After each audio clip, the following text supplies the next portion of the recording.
Joining us tonight, I'm Hannah Burbank. And I'm Greg Adeline. Scout Motors Chief of Production presented an update on the construction project at tonight's Blythewood Town Council meeting. Leaders shared the advancements in the project, including the first completion of one of its building's foundations. The Chief of Operations says that renderings have shown what the plant will look like, but now you can start to see everything coming together. WIS reporter Naomi Popa has more after getting an exclusive first look at the construction site. We were able to get the hard hat tour today, and let me just say, this plant is bigger in person than in photos and renderings. And it all begins with the groundwork. Right now, the 1,100-acre property is being leveled before it goes on to its next steps.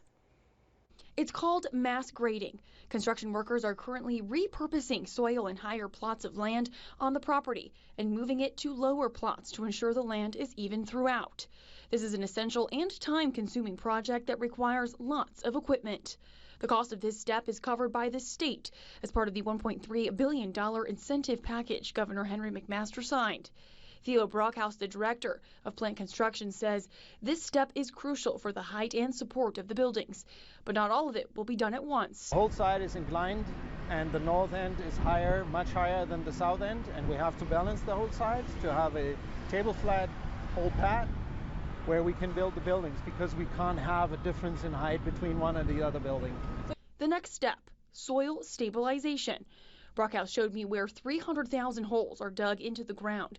Stone is then poured and pressed into these holes to increase the density of the soil. This step is nearly complete and will help the ground bear the weight of each building, some being heavier than others. What you see behind us is the company Keller doing soil stabilization. What they do is they drill holes, they put in stone, compacted, and what remains in the ground is an aggregate pier, we call it, and it stabilizes the soil that we can build the buildings on top of it without settlements and any harm.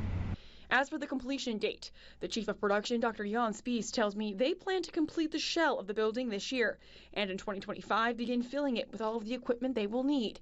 However, Dr. Spies says the ramp up of cars will start like planned in 2026. EV factories across the country have announced they're pausing construction or production because the demand hasn't been as high as anticipated.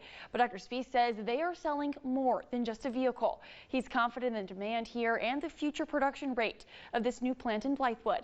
I'm Naomi Popa. Back to you, Adam.